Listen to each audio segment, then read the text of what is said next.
Flaying. If you've ever peeled the back of an orange or a banana peel before eating, then you should be able to correctly picture how this punishment happens. Basically, flaying isn't some kind of quick trip to the doctor for a skin graft. It was a drawn-out, agonizing process where a person's skin was peeled off their body while they were still alive. Imagine your skin, the largest organ on your body, and let's face it, the one that keeps you from looking like a skeleton at Halloween. You see, this process is one of the worst punishments to ever happen because the skin is literally nerve endings. So when it's peeled off, it's like having every nerve in your body scream at you at once. Not only is the physical pain excruciating, but as your skin gets peeled away, it leaves raw, exposed flesh, like when you tear open a blister, but this time, your entire body is blistering. So you're looking at extreme pain, blood loss, and the potential for serious infection. Sadly, flaying was pretty common in ancient times and used to punish people who were found guilty of crimes. And it wasn't a quick thing either, so the punishment could take hours or even days depending on how much skin you had. Rats in a cage. As usual, you'll be in a dark, damp dungeon because obviously that's where all the fun stuff happens in ancient times. But this time, instead of getting whipped for looking at the Emperor the wrong way, you are about to experience something that could really make you rethink every time you've ever complained about rats running around in your attic. This punishment was literally a creepy, real-life escape room, but this time, you're being eaten alive by rats. If you were sentenced to this, you'd first be tied up to lie face down, and then a small cage filled with rats would be placed directly under your chest or stomach. The cage was then heated with fire, forcing the rats to get super uncomfortable and panicked, so naturally, in their panic, they'd start clawing and clawing right into your exposed skin in an attempt to escape. Now, you might be thinking that rats are just little guys, so it wouldn't be that bad, but you should probably know that these rats are not those friendly, cute little rodents in cartoons. They have teeth,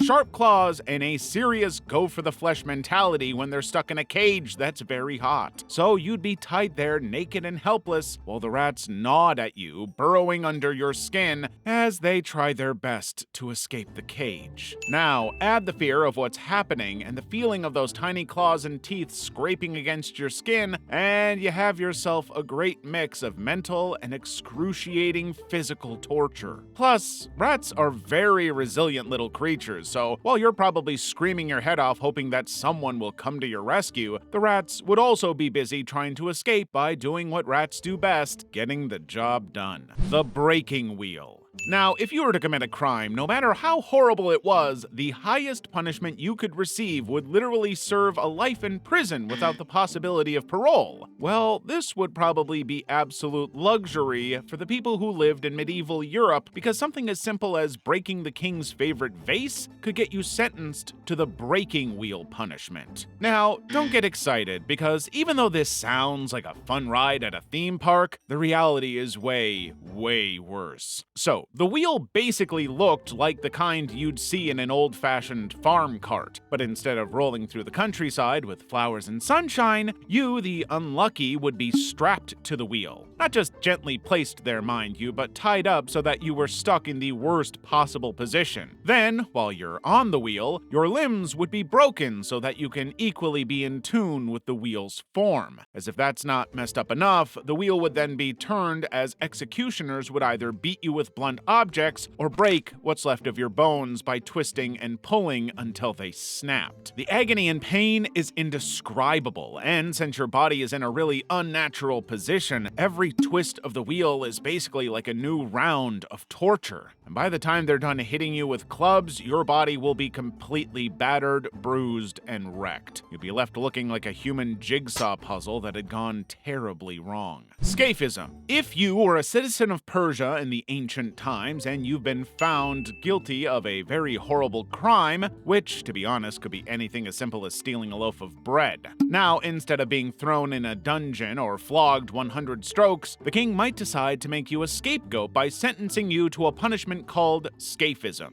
First, you get strapped between two boats or sometimes stuck in a hollowed-out tree trunk. The boats are filled with honey and milk, and some are poured onto you, too. Sounds like an odd spa treatment, right? Well, surprise! It's not for relaxation. It's to turn you into a human dessert for bugs. The whole idea is that the honey and milk are there to attract insects. Think flies, maggots, and ants, so while you're literally roasting under the hot sun, those insects would be having the time of their life, feasting on all the honey and milk while crawling into every nook and cranny of your exposed flesh. We're talking about your eyes, nose, mouth, ears, butthole. It was horrific. And if being a buffet for every living creature in the area is not enough to drive you crazy, the honey and milk there would also make your body a breeding ground for flies, so in a couple of days, they'd be maggots and worms joining the family reunion. Basically, your skin would start to rot from the inside out while you are left to suffer dehydration, infection, and the most painful way to get a natural exfoliation.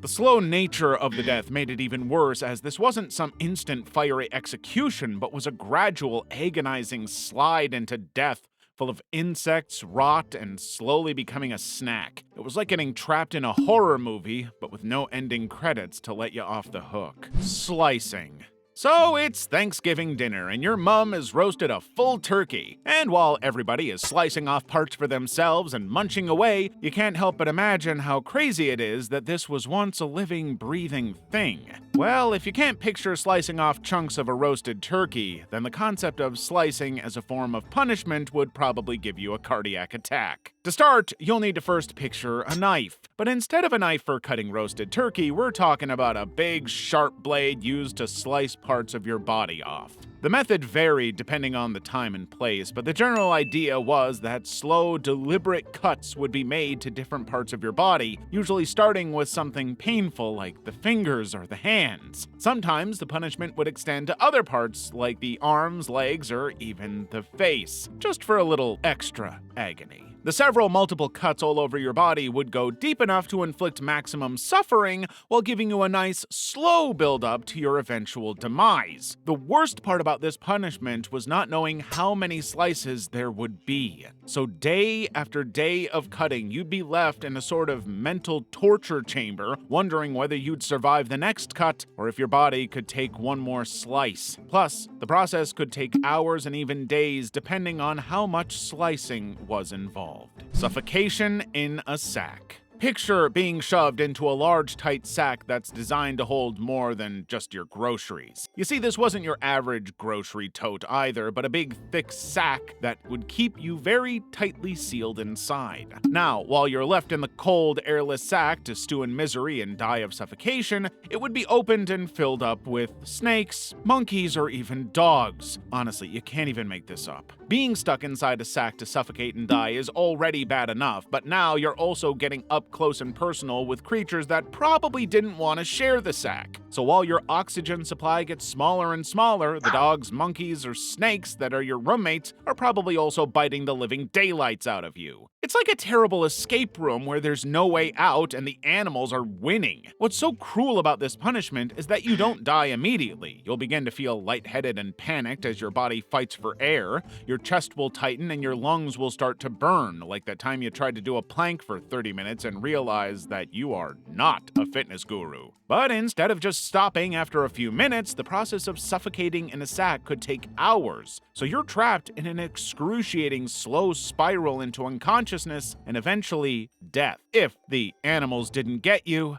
the lack of oxygen would eventually do the trick. Death by starvation. Let's imagine you've once again managed to piss off the wrong people in the ancient world royally, and they decide to punish you with death by starvation. Well, let's just say you'll really learn to appreciate your next meal, probably a little too much. The punishment is basically just what it sounds like. They'd lock you up in a tiny isolated space with no food, no water, no nothing. You'll just be left there waiting for your stomach to start throwing a tantrum. It's like signing up for the world's worst diet plan, but instead of losing weight, the goal would be you losing your will to live. At the start of this punishment, you'll be just a little hungry, and well, you've skipped a meal before, so no biggie, right? Well, wrong, because soon enough, the slight hunger would transform into a little discomfort, dizziness, and annoyance. You get irritable, maybe even a little hangry, and I mean, who wouldn't be? At this point, you're practically whining and thinking about that cheeseburger you ate 3 days ago like it's the best thing you've ever tasted. Now, from day 3 to day 4, your body will start burning through everything it can find to keep you alive. Your muscle, fat, that last bit of energy from your breakfast 3 days ago. You'll be feeling extremely weak, lightheaded, and maybe even fainting a little. At this point, you'd probably be willing to trade your most prized possession for a crust of bread,